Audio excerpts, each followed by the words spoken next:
It's Craiggie's Connacht Rugby Podcast. We're doing this one slightly differently. We're out in TG Cahir studios for the Connacht against Edinburgh match. I'm here with William Davis, and we've got this massive, brilliant screen we have in TG Cahir, and just testing it now about an hour before kick-off.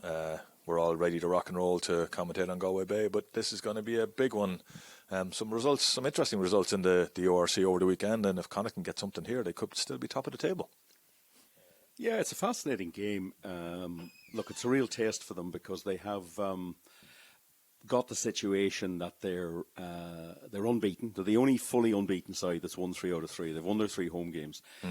I don't like to say they've picked a weak team, but they've made a lot of changes. Yeah, and there are guys starting in this game who are not starters. Yeah, in my view. Now, that has to happen. You need a squad. There's a lot of rugby to be played. These guys are going to be bashing out these games once a week until New Year's Day. Yeah. It's close. Christmas is coming. But there's a lot of rugby to be played. Yeah. So it's a question mark. Can these players who haven't played much rugby, new centre partnership, new second row partnership, two changes in the front row, back row is pretty much what we would expect, really. Yeah. It's a challenge. Can they get up to the pace? Can they be as accurate? Can they play as well? It's a big ask for them, but it's also a big opportunity. It is, because I was looking back through the stats, and we have a reasonably good record in Edinburgh. We've won 3, lost 3 over there in the last 6 meetings, and we also do pretty well under Mr. Whitehouse. We've got, I think we've won 12, lost 5 under his in all the games he's ever reffed, and won both games against Edinburgh. But for me, I'm looking at I suppose one of the things I'm looking at is you've got Jack Ainger, who's been playing outstanding rugby. He's going to come up against one of the top props in the world in Pierre Schoeman. It's going to be fascinating to see how he gets on against a really high-quality loosehead. Yeah, and of course the second row at the minute doesn't have the weight of Joe Joyce pushing the props forward. He's on the bench.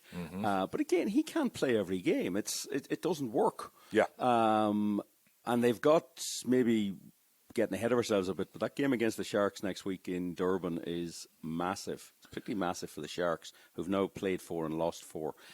Their minds are going to be concentrated for that. But tonight's game, I think, is an opportunity for these new players that have come in. But I think you've got to say Edinburgh were quite impressive last week against Leinster. At times. Yeah, a little bit more accuracy, and they might have even pulled off a win. Won that game. But the thing you would say, Alan, is at home. Yeah.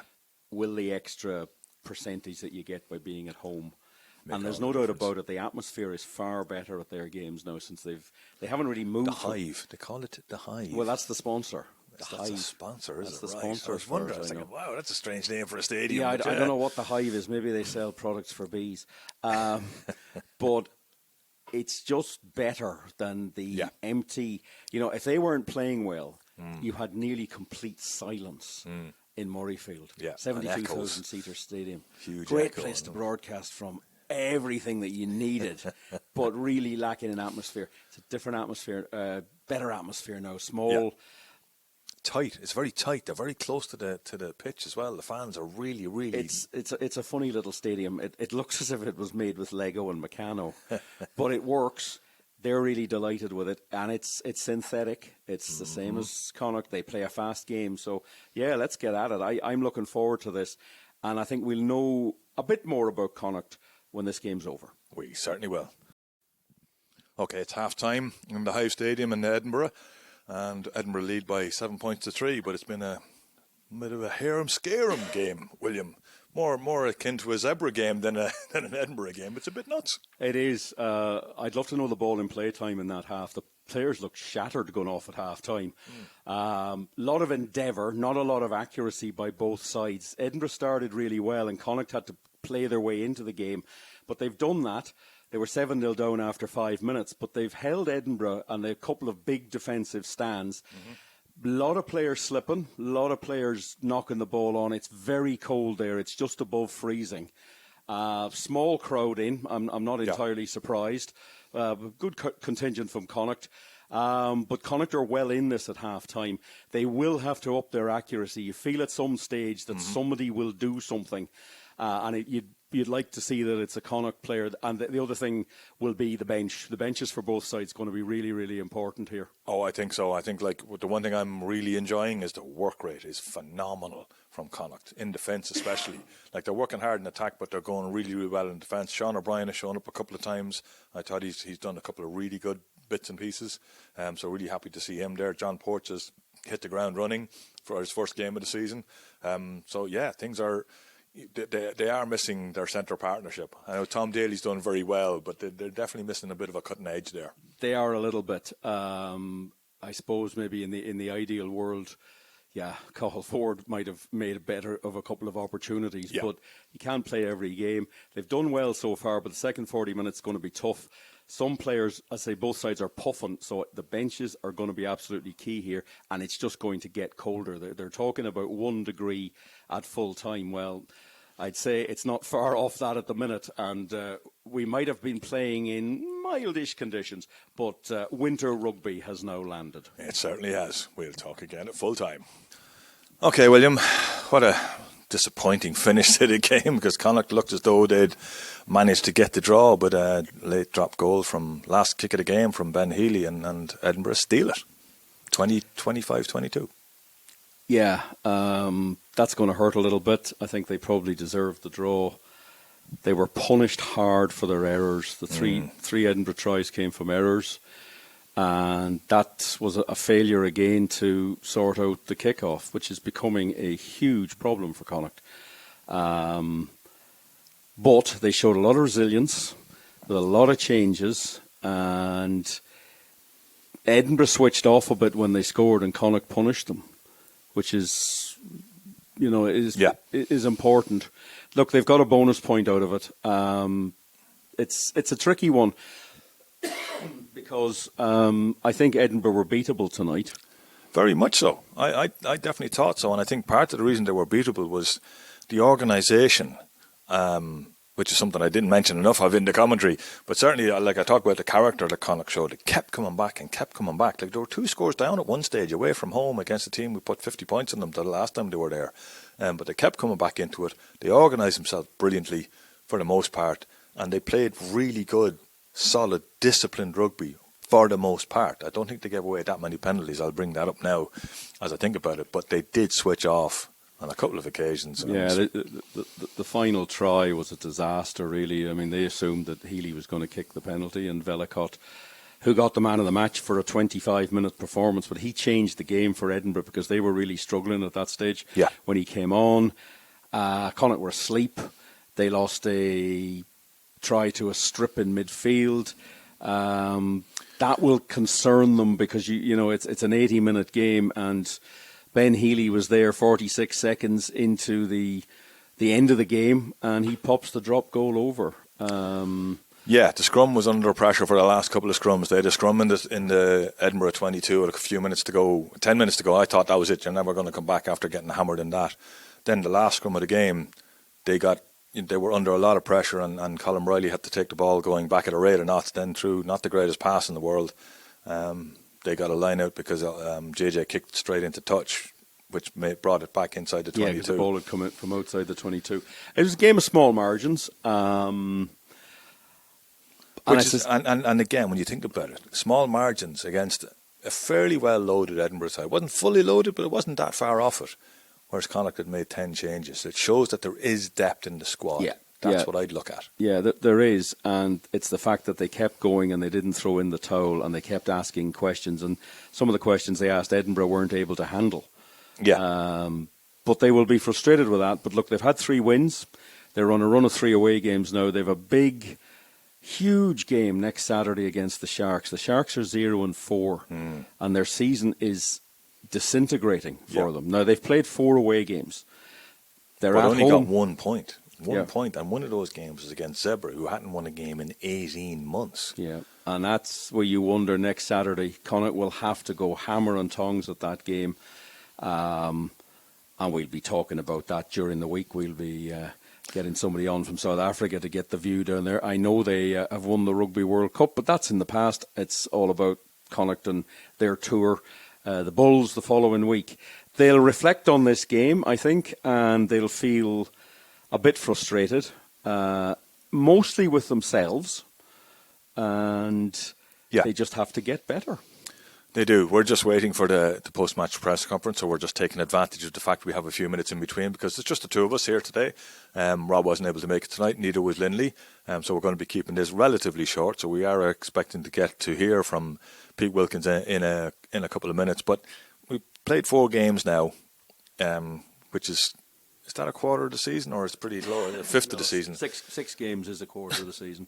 Yeah, so we're in and we've got 3 wins. 6 games is a third of the season. Yeah, that's right. It's an 18-game season, so we're not far off. We're not far off a quarter of the season, and you're sort of going, okay, yeah, you'd have to be happy not just with the results, but with how we're playing the game, with the work rate that everybody is putting in. That you're looking at a situation where we still haven't got our Rugby World Cup players back. And people say you only have 3 of them, but I think they're kind of important players. Oh, they absolutely are. And I mean, one concern tonight is John Porch, that we don't know the extent of that injury. Looked terrible, yeah. Didn't look good, although he looked very calm. But I won't speculate on it. We'll ask now at the press conference. He's only just back from injury. He was huge defensively a couple of times in that game, particularly his positioning. He's very clever about where he is. Yeah.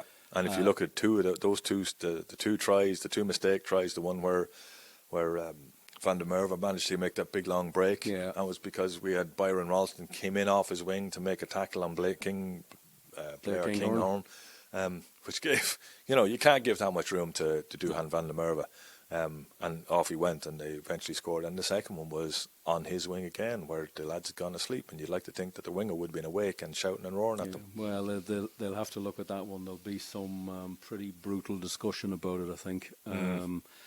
Somebody was asleep, somebody didn't organise, and fair play to Velicott, he took the opportunity to get it done. Look, Connacht are going okay, I think. They could have got more out of that game, but they didn't come away empty-handed there. There's Van der Merwe, there's Velicott. That you cannot give Duhan Van der Merwe. He did very little in the game, but you can't give him that sort of room because he's going to punish you. Absolutely. Like he is going forward with a bit of space. There's very few ringers in the world that can do what he does because he took off there and left both Jack and Byron Ralston as though they weren't moving. No, absolutely. We're just watching it again, and then Velicott, was only on the field a minute, gets in for the try, and then Joe Joyce got a try for Connacht and been only on the field a minute. Yeah, it's just they'll examine it, they'll look at it, and then they'll move on to South Africa. They will. Okay, we're running out of steam here now. We've been talking for the last 2 hours, so we'll stop here and we'll hear, the next voice you hear will be William talking to Pete Wilkins. Fascinating game to commentate on, Pete, and it sort of always felt it would come down to the last seconds. But how do you feel after that? I mean, it's probably a game that Connacht deserved more than they got. Yeah, look, I think Edinburgh deserved the win. I think they probably controlled more periods of the game and probably controlled those better. So I do think they deserved it. I think for us, though, we fought our way into the game and gave ourselves a platform to get a bit more from it. I thought the first 10, 15 minutes probably took a few too many risks in our own half in terms of, a slippy ball, cold night, referee looking quite closely at the breakdown, Edinburgh going hard at it. But I thought we worked that out and we started to, get into some of the kick tennis. We were getting good returns on that for some of our counter-attack. Our entries to the Edinburgh 22 were coming on the back of some of that good counter-attack. So I felt we worked the game out and set ourselves up nicely. And probably just that last 15, 20 minutes, there was some inaccuracy, missed restart receipts, a couple of kicks that went awry, a couple of drop high balls, and it just gave Edinburgh that access point and probably 1 point too many. Yeah, you could say the 3 tries came from Edinburgh's tries came from errors. I mean, they really punished you on those. But then if you give Duhan Van der Merwe space, he's going to do that to you. Or for that try on the line by Bennett Connacht did they just go to sleep for that 3 seconds that Velicott decided I'm taking a quick one? Yeah, I think as long as the game's been played, you'd say it's unforgivable to turn your back on a penalty, and we were punished punished fairly for that. So it was pretty cranky about that, to be honest. I think in terms of their other tries, we talked about it at half time. We felt that although they might get possession from either winning their own ball back on contestable kicks or maybe our turnovers, if we stayed in that fight for those 4 or 5 phases and I suppose rode out that little bit of transition, we could contain them. And I think we were better at that second half. We're probably a little bit more patient just after we lost the ball back. And, it's just a shame, as I say, you get what you deserve. And if you turn your back on a penalty, then, you give the opposition an opportunity. How's John Porch? Yeah, he had a nasty gash on his shin coming down from trying to contest that high ball. He had it stitched. It was nasty enough for him not to return to the field, but he'll be fine. He's been stitched up. He was walking around in the change rooms there just now. Just looking at some of the players who came in, Sean O'Brien had a good game at 8. McElroy did okay, a couple of the lineouts early on, but it was a tough game to come into if you hadn't played full games, or in some cases hadn't played any games this season, because it was pretty high intensity. Ball in play in the first half must have been quite high. Yeah, I think it's a challenge for anyone. If the team's up and running for 3 games and you haven't had a go, at the same time, I think the level we're training at probably prepares the guys for that intensity. And I think it's what you're asking them to do as well within that game plan. I did think Sean O'Brien was excellent. I actually watched his game. He played for UCD last weekend, and the surge on his carries and his speed off the base of the scrum and abrasiveness as a tackler, particularly a second tackler, a tackle assist. I thought all of that transferred this evening, and I thought he did a really good job. I was very impressed by Sean. We're very critical. It's been an issue for Connacht for a while. Is kickoffs, opposition kickoffs. It's is that something you're going to work on? Because it cost you in the end in that game. It was a failure to deal with a kickoff after you got the try to equal it up, 22 each. Yeah, it's certainly an area of the game, we're always working on. I think all teams are. It's an individual skill in terms of the catch. It's a collective skill in terms of the lifters that get you there and to get that cohesion. So it's something we're working on.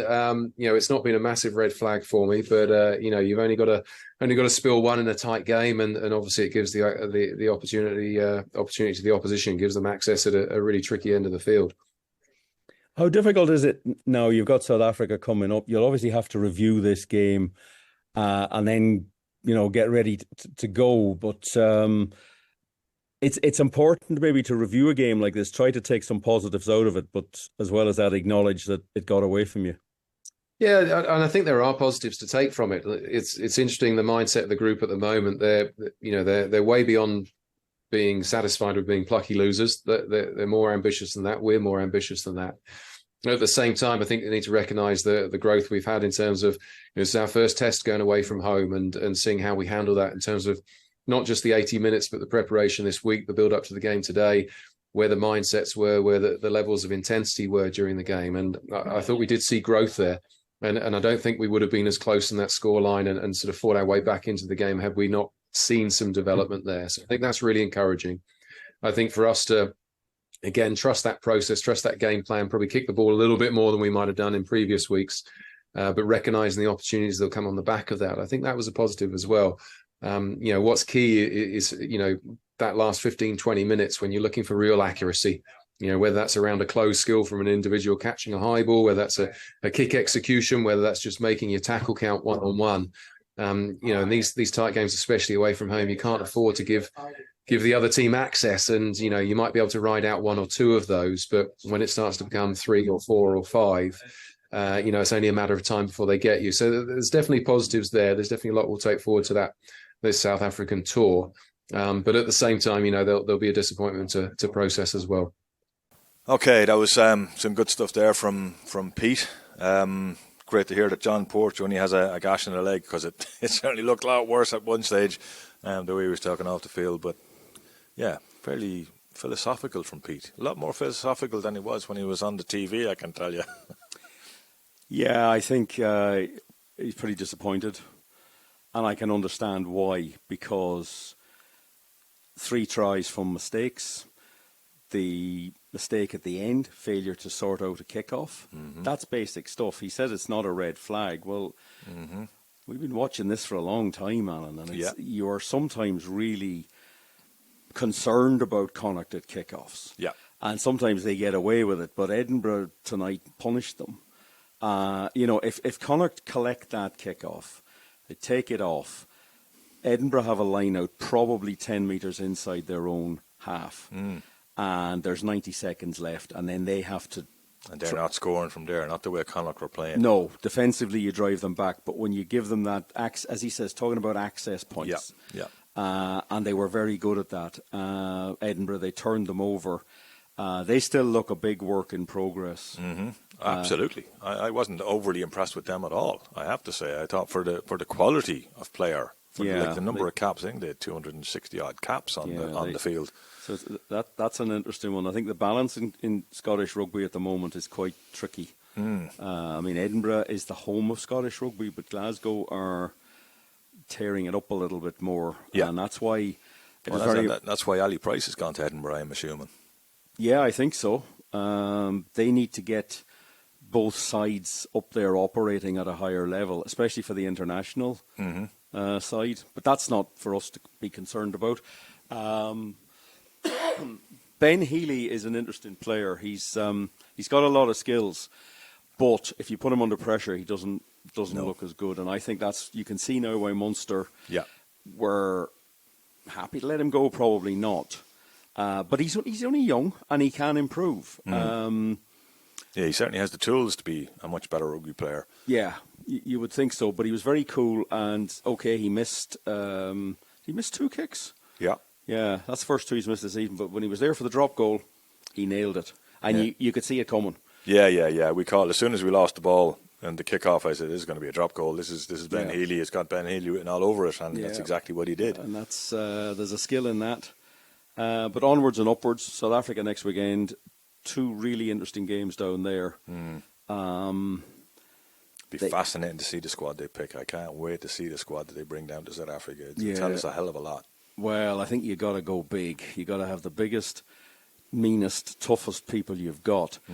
But next Saturday, there's a hell of an opportunity there. I don't care who they bring back or how good they are at home. They are their season is in free fall. It's the Sharks now we're talking about. The Sharks sorry, not Connacht. They've lost 4 out of 4. They've only got 14 games left. If Connacht can get in there and get a win, I'm not saying they're going to win, but if they do, the Sharks, the whole thing about South African rugby is going to be turned on its head a bit, because we were all assuming, or I was, that the 3 sides other than the Lions would get into the quarterfinals. Well, it'll be one hell of an effort if you've lost 5, you have 13 games left, you haven't played some of the bigger sides, and you haven't played any of your domestic rivals. The pressure in that game is going to be ginormous, and it's up to Connacht now to tighten up a few things. Well, and they're going to have to do it in conditions that they are definitely not used to. Whatever about, they did struggle, both sides struggled early on tonight with the cold, because it's the first proper cold game they've probably played. But it's going to be, according to the forecast, 30 degrees next Saturday, and no sun, which means it's very humid, which is going to make it very difficult. I've been in Durban in the heat, and the heat is fine, but the humidity is appalling. As in, it's humid. It's have a shower, go outside, and 3 minutes later you're thinking, why did I bother? Yeah. It's absolutely pointless. And that's going to be a challenge for them. But they look at the minute to be a side that can take on challenges. Yeah, that's it. I think they definitely managed tonight very well. Went behind, kept going behind. I think if the game had been another 5 minutes, they could have won it. Because they could have come back, and then they looked as though there's definitely a harder edge to Connacht this year. I think there's a harder edge to the team, but I also think there's a harder edge from the management of what they're looking for. And it'll be really interesting to see what they do when it comes to reviewing this game, because it was mistakes that killed them. It wasn't that Edinburgh created anything. It was the mistakes. It was, dropping the ball. I got to be honest, I don't think with an out half like Ben Healy at the moment you're going to create very much at all. No. They kicked the leather off it. It's just one of those things.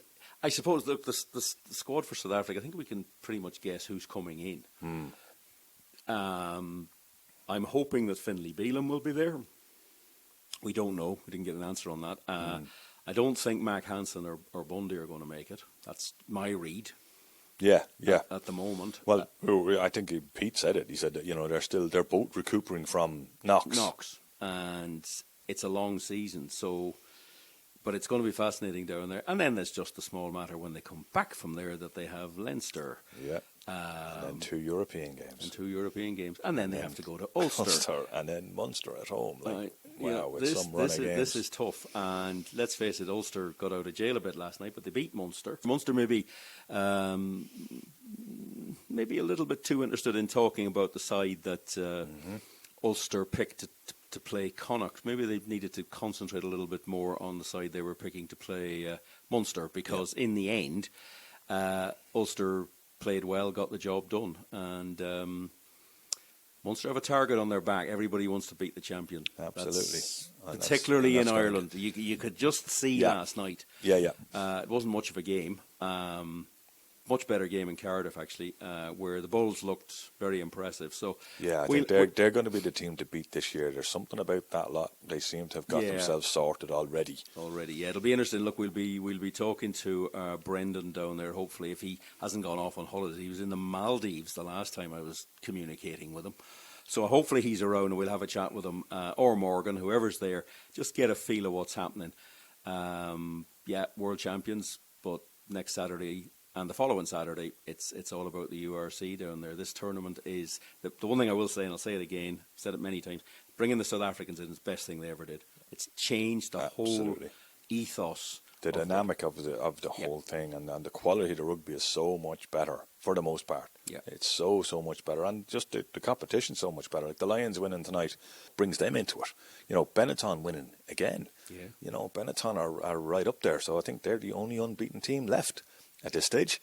Yes, they had their draw. They've had their draw, so they've overtaken Connacht, because Connacht had 3 wins out of 3, but they didn't get anything tonight. If they'd got their draw, they would have been level, but they didn't, and they haven't got long to sulk on it or think about it. But I know the way those guys operate. There'll be a lot of analysis. There'll be guys will be looking at their laptops on that flight home tomorrow, and they'll be in Monday and then on the road again. So it never stops. No, it certainly doesn't. But we're going to stop. We'll have more for you during the week. This is a fairly short one, as I said earlier. There's only 2 of us, and we're pretty tired after that big long commentary. But we'll have a lot more audio for you during the week, as we keep bringing you everything we can about Connacht rugby. Remember, if you want to support us, patreon.com/CraggyRugby. Tell your friends, tell your buddies about everything we do. I think we do on average 4 podcasts a week at this stage. We get audio out. So let people know we're around, and we'll chat to you soon. Bye, folks. Loose, cut it loose. Break out, or nothing changes. Sad and confused. Don't wait until